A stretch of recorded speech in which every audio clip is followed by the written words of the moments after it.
While most Half-Life mods tend to be primarily made by one person, resulting in a singular vision for the entire project, some are a group effort, where a few people get together and collaborate on a much larger production than they could produce individually. This is often how you get some of the larger and more interesting mods, like Field Intensity. When people tend to refer to collaborative projects, though, they usually mean something rather different, namely ones where everyone makes their own room, level, or even mini-campaign, and the end results are compiled together into a mod that can vary wildly in style, tone, and sometimes quality. I tend to find this is an interesting subset of mods that can often get somewhat overlooked because the various different components can be so very different. But I would argue that that's kind of the point, and if you're interested in how different authors approach mapping and mod making, it's almost the entire appeal of these projects. Often these authors relish the chance to do something small and essentially stand alone to help keep the creative juices flowing without suffering the risk of burnout that can come from bigger projects that take months or even years. So these kind of things can be really useful for them, as well as result in stuff which can sometimes be so good that you could release them on their own. Even if they only ever remain in these collaborative projects, though, you're bound to get a ton of unique experiences that can be fantastic or a little rough, to put it politely. But whatever the case, you're going to get something interesting, and that's why I want to highlight them. Unlike with other videos, where I tend to arrange all the entries I cover alphabetically, here we're going to be covering them in a very set order. And as we go along, you'll see that the reason I've arranged them this way is that we're starting simple and gradually getting more and more complex. And if we're going to start simple, that means we start with... So technically this project is actually just called Rooms Half-Life, but most people tend to add TWHL to the title to help separate it from other projects. Rooms is a fairly basic name after all. You're going to see TWHL mentioned quite a few times in this video, so I should probably explain what it stands for, which is The Whole Half-Life. TWHL is actually a website which contains level design resources for Half-Life games, so tutorials, example maps, tools and such, as well as a community of people who are around to offer help, support and feedback. If you're at all interested in making anything for Half-Life 1 or 2, twhl.info is the place to start. It's also a place where like-minded people can get together and talk, exchange ideas, and sometimes decide to make something together just for fun. In Rooms' case, it started with a user called Captain Terror basically saying, "Hey, let's all make a room and I'll link them together to make a mod." And including the good captain themselves, 14 people did exactly that over 10 maps.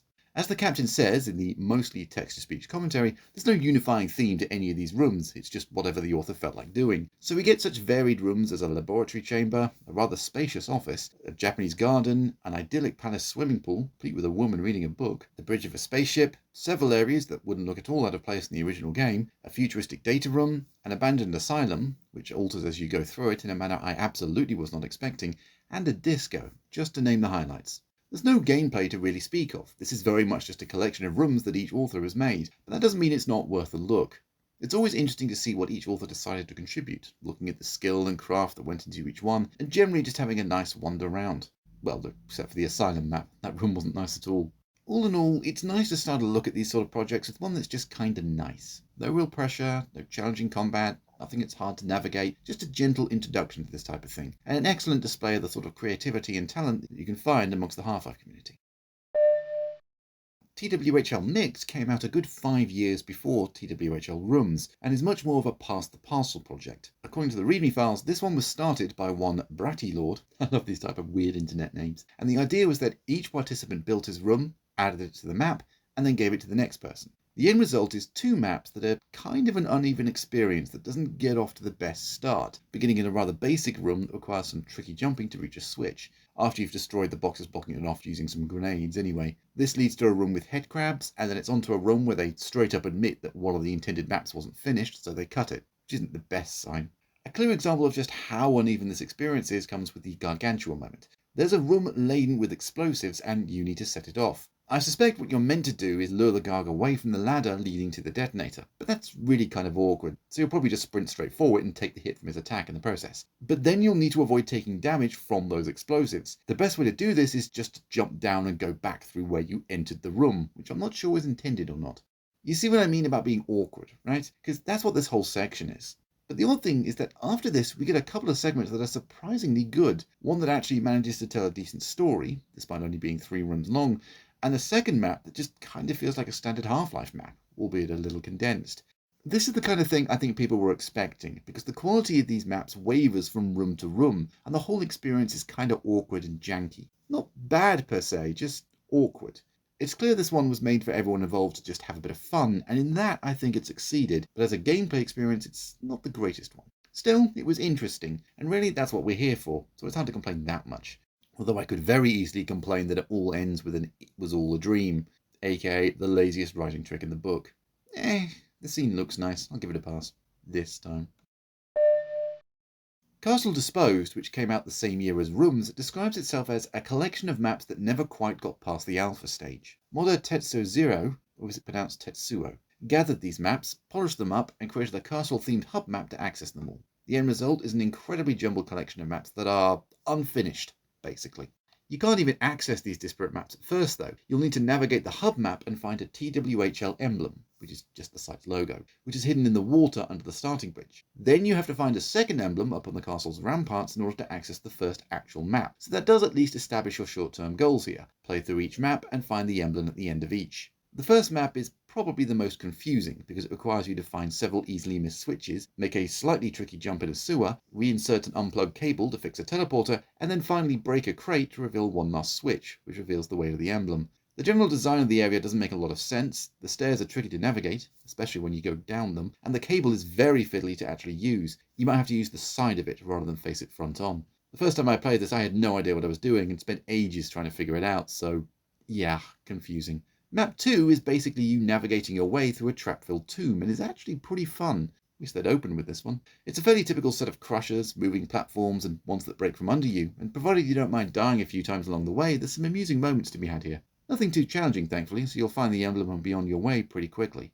Map 3 is an unfinished building. I don't know what it was originally intended to be, but reaching the emblem is a matter of grabbing a trip mine from the water near where you start, placing it on an explosive crate, and then tripping it from a safe distance. You can finish the entire level in 30 seconds. Map 4 is actually a whole mini-campaign in and of itself, consisting of 12 maps. It's essentially another aliens invade and everything goes wrong sort of deal, and it's nothing fancy or especially amazing, but it's technically competent without being particularly refined. I noticed some oversized corridors here, along with some scripted sequences that felt a little unfair. There are some fun moments, but it's nothing to write home about. Until you enter a portal and end up in a strange world, which isn't Zen, but is instead a series of abstract and bizarre oddities, such as a Technicolor corridor that made me feel slightly queasy, or a black void with an odd structure in the distance where you have to follow a red line, or spinning platforms in... Oh, okay, I guess there's a little Zen here. But after that, you go back to Earth, where you now have to fight the military as well as aliens, and you just keep doing this for 6 very middling, somewhat passable maps, to the point that you'll probably forget that this is even supposed to be a collaborative project. Until you get to a certain point, randomly run into that emblem, and that's just it. Map 5 is... okay, no, I'm not going to just brush over it. The vast majority of this project is actually an abandoned mod by The Mighty Atom, and playing through it, you can sort of see why it was abandoned. It's clearly not up to that higher standard, and would probably get a 6 out of 10 if I were feeling generous. It's fine, it's whatever, but despite some neat touches here and there, it does feel kinda amateurish. Really, that's every part of the mod. These are unfinished maps in an alpha state, after all. The problem with the Mighty Atom's contribution is that it's 11 maps long. That's the length of a full mod, and once it's done, you feel like you've reached the end and are ready to step away from the computer and take a break. Except Castle Disposed isn't over yet. There's a couple more maps to go, and that's really poor pacing. This should have been the last map set you play, not the 4th of 9. Map 5 starts in a movie projectionist booth, but it kept crashing on me whenever I tried to leave. No idea why. I tried to get around it by manually loading the map itself, and it seemed to work, but I had issues with weapon selection. I tried to select the shotgun and it brought up the 357, etc. And of course, if I went into the save menu, the game would crash. I even went into the mod folder and disabled the DLL files to see if this would fix it. And it did not. The game kept crashing. In the end, I could only assume it's the map that's the issue, which means I had to basically no-clip through it and skip to the end, which, yeah. For most people, this is where the mod ends, which it kinda did after Atom's entry anyway, but it's possible this is just because of the version of Half-Life I'm using, which is the most recent up-to-date one on Steam, but still, this isn't great. The map itself is chaos. It's essentially supposed to be a movie theatre that's being torn apart by nonsense, I guess, but it doesn't really work very well and is extremely confusing to navigate, even without the crashing. I don't know, it's hard to judge when I can't properly play it, but I seem to recall playing through it fine in the past and not enjoying it then either, so I guess that's that. Map 6 feels like it could have been ripped straight out of the original game. It's a pretty well-made level set in Black Mesa, or some similar location, and there's not a whole lot of gameplay to it. So in order to make the emblem actually appear, you need to find 4 letters scattered across the map. 2 are out in the open, one's in a lift that's a bit janky to open, and the final one's inside someone's living area tucked away in the shower. Pretty decent all told. Map 7 follows directly on from this rather than returning to the hub map, and is set in an outdoor area. You'll need to navigate your way through some rocky terrain, take out some grunts, and avoid a helicopter while you reach a cabin in the centre of an open area, which contains the TWHL logo as well as a rocket launcher, if you want to take out the chopper before you finish. It's another decent map. Map 8 is a pretty small one, set in what I think is an apartment complex. You come out of your room, go into the elevator, drop down through the floor that breaks apart, make your way through a head crab infested sewer pipe, and press a button to transition to the next map. A little basic overall, but perfectly fine, apart from the entrance to the sewer pipe, which is pretty awkward to get into. There's a reason there's health kits right where you land. Map 9 feels like a much too small living area of Black Mesa that's not in the best of shape. I mention it being too small because it's got the telltale amateurish mistake of getting the scale of things wrong. In this case, it's the level layout being a little too small and therefore claustrophobic to feel believable. If you wanted to make this work, you'd really have to rebuild most of the rooms from scratch and make them a bit bigger, maybe by 25% or so. When it comes to corridors, you ideally want them wide enough to fit 3 NPCs next to each other. You'd think 2 would be enough, but when you're in the process of playing it, that would actually feel a little too small. Little map making tip for people. Once you grab the emblem from that map though, you're just transported to the credits map. No fanfare, no big celebration, you're just done. There isn't even any music as far as I can tell. You just get to sit there while the contributors are slowly listed. Bit of a damp squid to end on, really. As I said with TWHL Mix, I think this is the kind of thing most people think of when you explain the concept of collaborative projects to them. Something that can vary wildly in quality and which ultimately doesn't make for the best gameplay experience. The fact that this one is unfinished maps that would never have been released otherwise doesn't really change all that much, because this is still a very niche project for a very niche audience. As usual, it's still interesting to see each author's unique style and approach to mapping, but in this case it sadly doesn't come together very well, and even leaving aside the fact one map kept crashing on me, the mod as a whole doesn't make for the best gameplay experience. We're going to leave TWHL now and head to Russia for Friendship, a collaborative project made by mappers from the Russian website halflife.ru, a site that in 2025 is no longer live, meaning it's a little tricky to find information about this one. From what I can tell, it started off as a fairly simple idea. Everyone would make a house and it would all be compiled into a single map called Mappertown. And that is what's here. But everyone also wanted to do more, so they all ended up making a second, much larger project together as well, which is a full-on mod in and of itself. But let's talk about Mappertown first. Ostensibly the mission is to find some vodka, because you're hungover and think a hair of the dog that bit you will help. Unfortunately, there's aliens all over town, and they're pretty heavy drinkers too, so you have to deal with them and check each house until you find your precious booze. As far as excuses go to get people to fully explore everyone's work, I've certainly heard worse. So you've got maybe a half dozen different buildings to explore here, each of which generally has some fun quirks to it. Some are basic houses, some are warehouses with a hidden base underneath, and some are Nazi strongholds. The more things change. The basic goal is to kill all, or most, of the aliens, which unlocks the access area that leads to the G-Man, who's selling the alcohol you desperately crave. Though you'll have to take out the Gargantua who's between you and your desired hangover cure, so make sure you stock up on explosives. This is certainly a fun little experiment, and the fact that there's actually a goal makes it more playable than, say, rooms. But the fact it's all in one map means that none of it can be all that complex. You can only fit so much into a single map after all, so while it's certainly neat to see and look around everywhere, there's ultimately not a huge amount to actually do. That'll be where the second part of the mod comes into play, though oddly you access this by starting the hazard course. I get the mod was originally just Mappertown, but you'd think that once the far more expansive town of Friendship was made for version 2.0 of the mod, they'd have switched Mappertown to the hazard course. It's no big deal really, just a curiosity. Friendship is far more complex. It's actually around 12 maps in total, and each contributor essentially made their own map or two, with the project organizer then making a couple of hub maps and linking them all together. Nothing new there.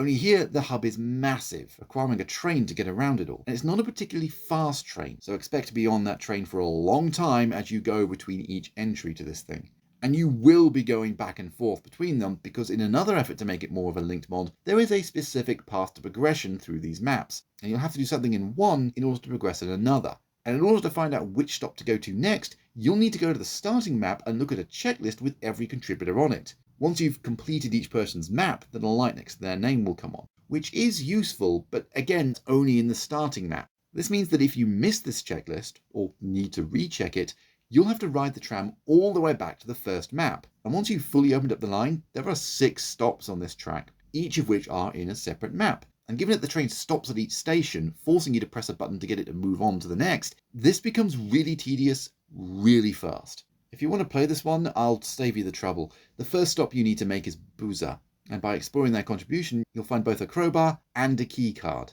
And once you've got those, you'll need to head to the subway control map. So that's 4 stops to reach Boozer's map, and then another 3 to get to the subway control room, where you can unlock the full train line. And this one's fun because the corridor leading to that control room is full of those snark-spawning floating globes, which means you'll be spending ages avoiding those as you make your way to the track switch. Once that's done, you'll need to head to the power plant, another 2 stops, and then figure out which part of the wall is actually a door. It's the one right next to the train station. Inside the power plant is another key card, so grab that and then head back to the start map, where you'll need to grab another key card in the tower near where you first started the mod. It was guarded by barnacles before, but you've got weapons now, so sweet. And then you should be able to access all of the river map, which, once fully explored, will grant you a keycard to the spaceport, where you'll be able to launch a rocket that opens up 2 new areas in the Boozer map, both of which have keycards, and one of which has a ticket you'll need for a shuttle ride, which is located next to the spaceport, and that takes you to... You see the issue here, right? The individual maps themselves, along with all the areas made by each contributor, are fine, perfectly playable and entirely enjoyable. But having to constantly go on the train and do the entire loop over and over just to reach each area straight up sucks. And even if I could speak Russian, that only tells me what each keycard unlocks, which would admittedly be very useful, but it wouldn't make the maps any less tedious to actually play through. Something that doesn't help is the complete lack of autosaves. This straight up sucks, especially with certain maps like the subway control area or the first shuttle ride, which are fairly combat heavy and could really do with a backup save. That first shuttle also has a glitch. If you try to use the button that teleports you inside it without having first picked up the ticket you need to grant you access for it, you've essentially soft-locked the mod and will have to start it all over again. More train rides! Huzzah! I place the blame for this solely on the primary author of the mod, Demiurge, who was one of the 3 people who made the linking maps, but takes sole credit for quest, scenery, and testing. So yeah, I totally blame them for something that's a really neat idea, but which completely falls apart in execution because of how utterly tedious it is. Because even if you know exactly what to do, actually doing it is so drawn out. Ideally, with a collaborative project, you either want to play all the maps in a sequential one after the other manner, or you want a simple hub map where you can just select which map you want to play. Friendship kind of tries to do both of these, but it just doesn't work. So let's see one that focuses on the former. The CWC Map Pack initiative was the work of longtime members of Centrum Worldcraft, a Polish Half-Life mapping site that, as you'd expect, is no longer up and running. Back in 2002, a bunch of its users decided to come together and try a mapping challenge. All 8 contributors would be provided with an entrance and exit area that they had to use, in order to make it easier for all the contributions to flow together, but the participants were free to make basically whatever they wanted in between those entry and exit points. So the end result is a 17 map long campaign where there's no story linking the different contributions, no real cohesion between the maps, and because they all largely take place in similar Black Mesa-like environments, there's not a lot to distinguish one from the other. For the most part, the maps are perfectly playable, but visually they often come across as very bland. That's the overall weakness of these maps. They don't generally look all that great, and because of this they can kind of blend together, which removes a lot of the point of this being a collaboration. There are a few cute moments here or there. I'm quite fond of the friendly box mover you encounter near the end of the mod, but overall the maps are functional, I think is the best descriptor. Which isn't to say there aren't any maps that stand out. 1 or 2 certainly do, like an interesting take on a Zen-like excursion, or the aforementioned warehouse one with the box movers. But they're the exception rather than the norm, and for the most part you've got a lot of fairly enclosed corridors and confusing layouts to navigate through. This all culminates in a series of about 5 maps, all made by the same author, which I would describe as the most frustrating to get through, largely because the author relies on a lot of switches, only they're not the typical buttons you press. They're instead arranged in a console-like manner and don't look especially usable, which can lead to some very confusing moments as you try and figure out which one to use and which order to use them in. They also don't really give any visual feedback when used, which is another awkward part of them. They may make a noise when you use them, but the choice of sound effects isn't super useful at times. And sometimes they're just really awkward, like when you have to shoot a tiny yellow button on one of the consoles because it's behind security lasers, or if that doesn't work, just lob a grenade at it. Or when you have to destroy a door to reach a switch, which is especially annoying because the door just acts like it's locked rather than something to be destroyed, which, I mean, come on, that's just mean. Other issues include a rather awkward second map that hides the path forward behind an incredibly easy to miss vent near a big pool of water, a super challenging combat area with assassins that subsequently gets filled with alien grunts, which is an issue because you do not have the right weapons to deal with them, and one instance where the engine won't allow a level transition to work. That one's easily fixed by quick saving and then quick loading your game, which will let the transition work properly, and it's caused by using the wrong type of map change trigger in the editor. For the most part, this is just a fairly average collection of maps that might have one or two moments that stand out, but is on the whole fairly generic and repetitive. And the fact that they were made by different people is kind of irrelevant. They're also similar that it would be very hard to tell who made what if they didn't flash a message telling you the name at the beginning of their particular contribution. Most of the maps do play fine, except Peter's, which are the switch-filled ones that are very confusing to play through, but they don't really leave much of an impression because, as I keep trying to reinforce here, they're so similar, they all blend together. Like, I played this not too long ago, and I'm trying to think back about each individual map, and I can't. For a collaborative project to really work, you need everyone contributing a map to do things that are different, rather than have everyone making variations of a theme. And for some perfect examples of that, we need to go elsewhere for a trilogy of mods that all took the random map concept and really ran with it. Project Quantum Leap, so named because the premise is kind of similar to that of the TV show, well, shows now I guess, Quantum Leap, where the protagonist literally leaps into the bodies of people from various points in history, started life on the now defunct Valve ERC website. ERC stood for Editing Resource Center, so it was kind of like TWHL. I assume, anyway. I believe it went down in 2003 or so, and the Internet Archive could only capture so much, so I haven't exactly done a super deep dive into it or anything. The point is, over the course of 6 months, 15 mappers who used the site ended up contributing 20 maps, and the end result was 2002's Project Quantum Leap, which, like many of these collaborative projects, has no real plot nor connective tissue. You play through one map, and when you reach the end, your inventory is stripped away and you're transported to the next one. Much like with the CWC map pack, I'm not going to sit here and break down each and every contribution. There's 15 in total after all, and they can vary wildly in style and tone. But I will say that the overall quality level of all these entries averages out at a pretty solid. The mod's original website, also no longer up, admits that this is one hell of an incoherent map pack, and I'm in complete agreement with that sentiment. Some of the maps are, to be blunt, pretty basic and don't look all that great. I'm not going to name names or call people out for it, but the visual quality does vary wildly between some of these. You might play a fairly middling one, then an excellent one, and be back down to middling again. It's really the sort of thing you'd expect by this point, and to be honest, I don't think there's really a better way to do it. Without wanting to sound callous, you don't want to put all the less pretty maps together, and you don't want to divide the sections up, lest you get people thinking, great, we're in the bad ones now. I do want to emphasize though that while some of the maps may look bland or kind of rough, they all play perfectly fine, and I did enjoy my time with pretty much all of them, which is the most important thing to get right. Admittedly, there were one or two exceptions that ended up being a bit frustrating, which largely boiled down to them having some odd quirks that were a little mean, to say the least. Make sure you look for hidden areas behind ladders. That held me up for far longer than I'm willing to admit. But generally, the experience was far from a bad one overall, and I'd say despite the visual quality of them wavering from entry to entry, everyone played pretty well and absolutely deserved to be included in this collection, which on the whole is pretty fun to run through, even if you're going to see a lot of Black Mesa style locations. In fact, some of the maps here were so good, they were actually re-released on their own, specifically Radix by Unquench, which I have no idea how to pronounce, so apologies if I got that wrong, and Someplace Else by Adam Foster, who would go on to make the outstanding Minerva Metastasis for Half-Life 2. Plus, Caged would go on to be reworked and expanded into a mod as well, which is free on Steam. So yeah, this one's got a good pedigree to it. So much so that they decided to do another one. Unfortunately, Project Quantum Leap 2, the next project, fell apart when the project lead, Thurbco, basically vanished.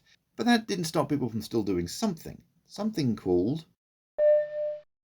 Issues differs from its predecessor in a couple of different ways, one being that there's a very loose story tying all the different entries together. You're tracking down a scientist who's gone missing while exploring different dimensions.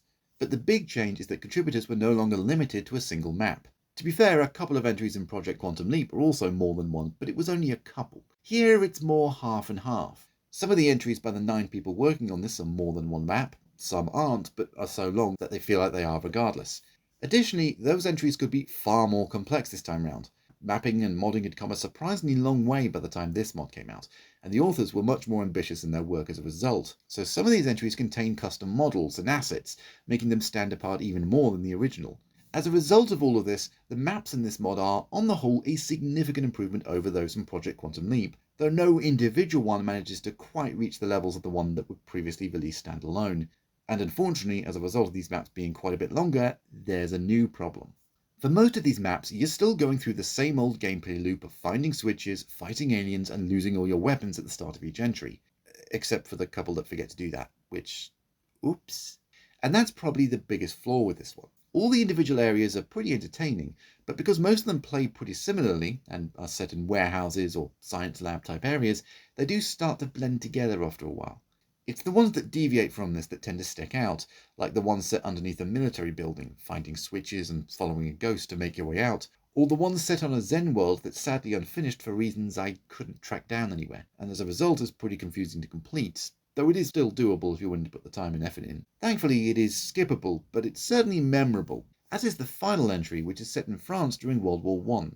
These are the ones that stick in your memory, while the others all kind of blend together into a kind of generic soup, which is a real shame because, as I say, much like the previous mod, all the individual contributions play extremely well, and unlike the previous mod, they all look pretty good this time round too. There's some really talented mod makers who lent their efforts to this project, and it definitely shines. It's a shame then that the weakest aspect, by a considerable margin, is the hub levels. The opening one is the worst, as you have to go into each of the 4 rooms available and then wait for each teleporter to activate. I shouldn't need to say that you shouldn't make players wait around a bunch for no reason.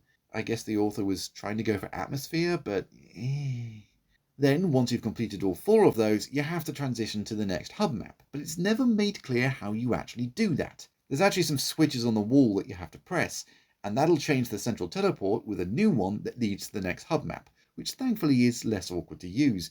On the whole though, this is definitely a step up from Project Quantum Leap, and provided you can get through that first hub map, the end product is a pretty entertaining collaborative project. So it's no surprise that come 2008 they decided to release a third one, and according to most people it's the best of the 3.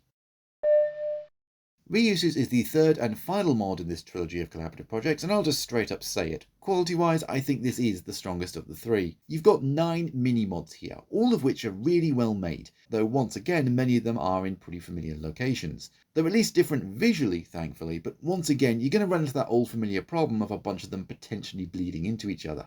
You can help get around this by being careful with the order you play these entries in. The hub map this time round is much more basic, but I consider that a positive. You have free reign to play these entries in whatever order you like, and while that does run the risk of playing through the similar ones all in a row, if you can place the 2 most unique ones, the Scepter of Ra and Second Wind, in the midst of the ones that you play, making these, say, the 3rd and 7th ones you go through, then that should help break things up nicely. Whichever order you play through these entries though, you're going to find some really high quality experiences. Whether that be down to the contributors becoming ever more skilled with the Gold Source engine, or just getting new contributors on board, the end result is a genuinely incredible set of excursions. Unfortunately though, my main issue with reissues is that each mini-mod is, well, they're not that mini, which is another way of saying they're all too long. Every single one of these could be released on its own, and people would probably be very happy to play through each one. But when you combine them all into a collaborative project like this, well, how can I explain it? It's like if Project Quantum Leap gave us a bucket of bite-sized snacks that we could pick out on, then Issues feels like a few Happy Meals, which is great if you're really hungry, but might be a bit much all in one go, or if you had a big breakfast. Okay, this analogy might be getting away from me a little bit. Stick with me, let's see if we can salvage it. So we've had snacks and kids meals, right? So reissues is like several supersized meals. You start with one and you really enjoy it, and as it goes on you realise this is filling you up nicely. But when you finish, you look over and you see a Big Mac and a fillet of fish and a bunch of chicken McNuggets and all those fries. All good stuff, sure, but you've just eaten a barbecue wrap and a chicken salad and you're pretty much full. That's reissues, a family-sized set of meals at McDonald's, or Burger King, or, you know what, just insert your favourite fast food place here. Hunger-inducing analogy aside, playing through all of these is just exhausting, which is a weird complaint to have, but burnout is a thing, and because this is essentially a collection of complete mods, you'll probably trigger it more than once, to the point you'll probably be sick of it by the time you're done. The authors of this estimate there's between 2 to 4 hours of content here, and I would say it's leaning more towards the 4-hour mark, that's a lot of meals. 9 in total, remember, and while some are shorter than others, the longer ones really do go on for a while. Which isn't to say these things don't earn their length, they absolutely do. All of these individual entries are very high quality and are pretty well paced, but when you put them all together, that'll be when problems arise. Well, that and actual bugs, one of which wasn't fixed for 15 years. Oops. So overall, it's a great mod and a great showcase for the individual authors involved, but I feel it takes the collaborative aspect and doesn't get the ratio of number of contributors to length of contributions quite right, and the project overall suffers as a result. Issues was probably the best of this sort of trilogy at finding that balance, even if the actual quality of each individual entry wasn't quite as high as reissues, and even then you could argue that the mini-mods contained within issues could be a little too long as well. Ideally, what you want from something like this is 1 or 2 well-paced levels per entrant, which leads us nicely to... Back to TWHL now for another trilogy of mods, though as the third is for Half-Life 2, I won't be covering it here. So I guess that just leaves us with the first two TWHL Towers. The core premise of the first TWHL Tower, which came out in 2016, is fairly simple. Each level represents one floor of the titular tower that for some reason the player has to navigate their way to the top of, and every level starts and ends at a central stairwell that connects them all together. What's within those individual levels is entirely up to the discretion of the person making them. So long as their level includes that central stairwell, which strips away the player's inventory while refilling their health, and is within a certain size limit, their entry was worthy of being included. As a result, you've got some really interesting floors to get through. Most authors stuck to the idea that it's some sort of workable space with offices or mini-nabs, and some took things in a different direction and played up the comedy aspect. But because of the size limit each map had imposed on it, that meant everyone had to get creative to make full use of the space they had available to them.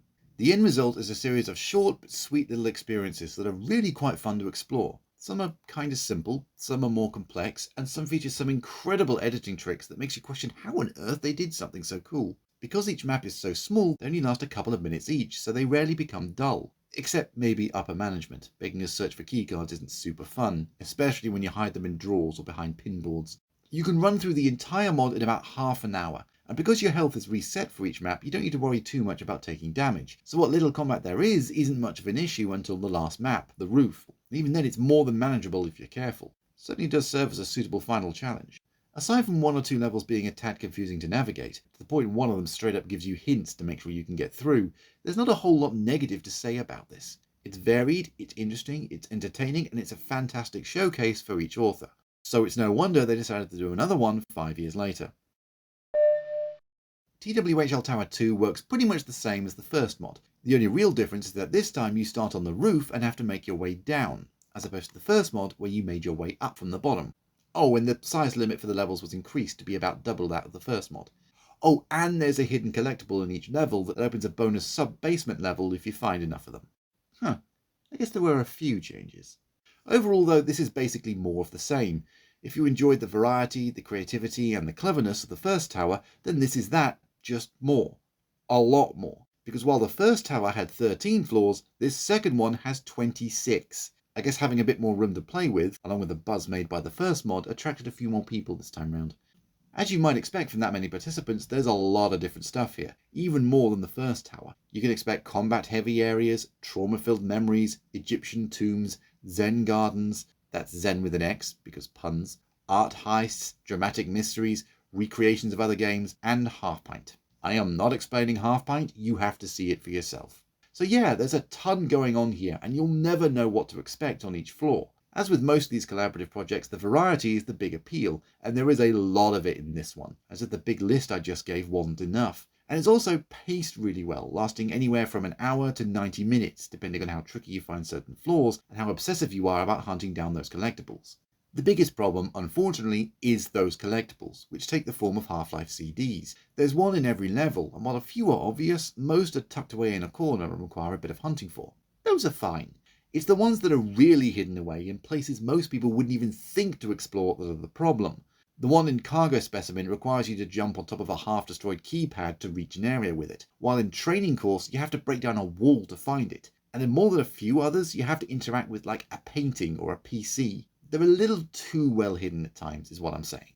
And you want to collect all those CDs, or at least 80% of them, because they unlock not only a bonus final level, but also extras to help you with it depending on how many discs you find.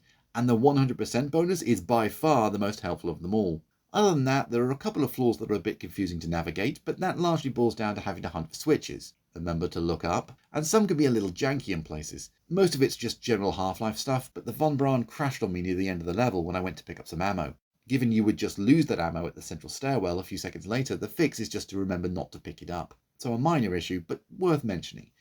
Overall though, this is another excellent mod, another fantastic showcase of the talents and skills of a bunch of modders, and a great way to cap this series off.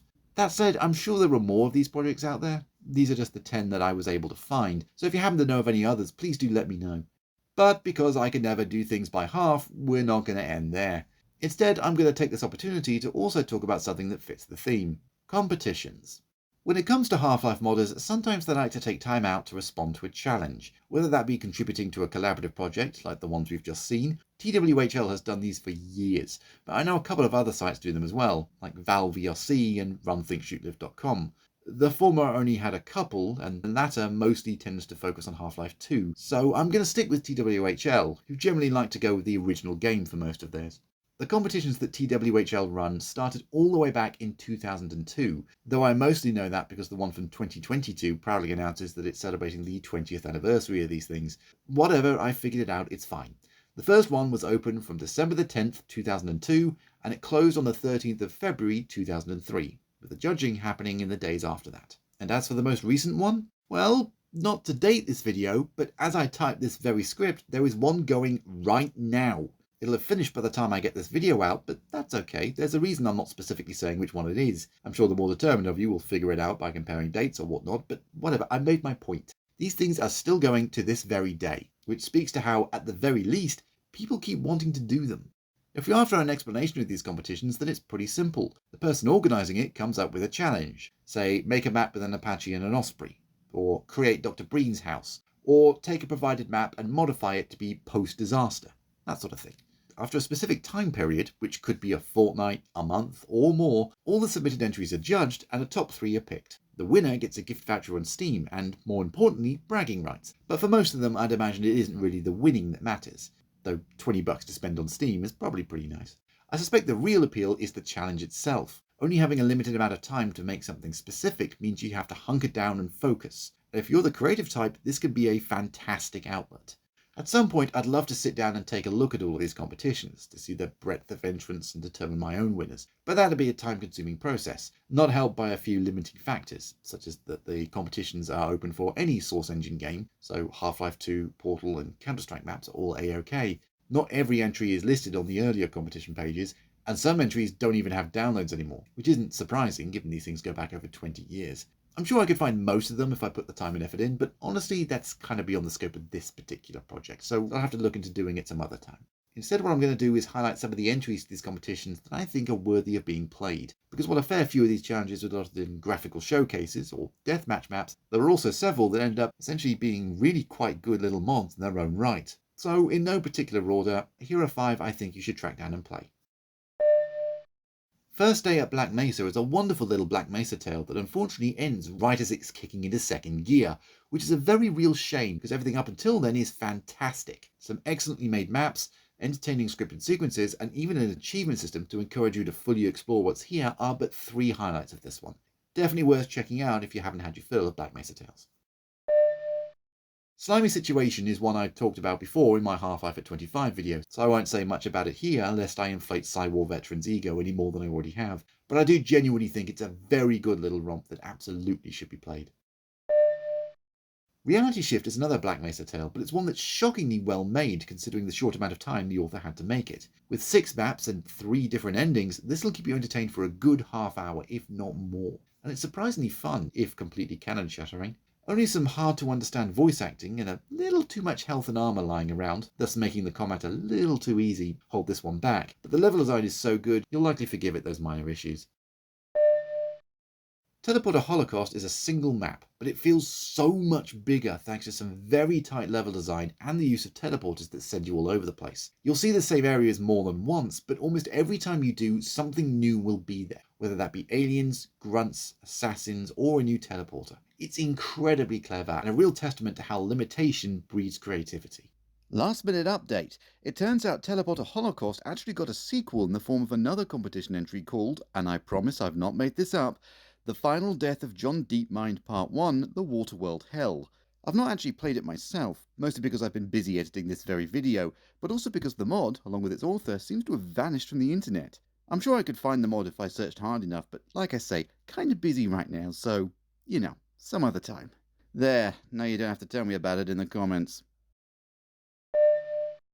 Black Mesa Dual Hazard is yet another Black Mesa tale, but this one's based around helping a Barney, who's English somewhat jarringly, as you avoid the typical hazards around the place.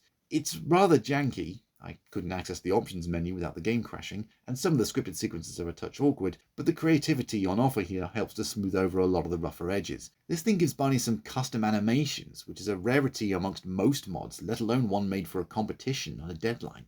And there's some neat puzzles to be found throughout, so while I don't think it's quite as impressive as the other recommendations here, it's definitely worth a look, if only for the ending sequence. So there we are, a look into a genre of mods that I don't think gets enough attention, and if this has opened your eyes to any of them, please do give them a go. As I keep saying, the variety in all of these is what keeps them interesting, and as long as you're aware of what you're getting into, that can result in some truly fantastic experiences.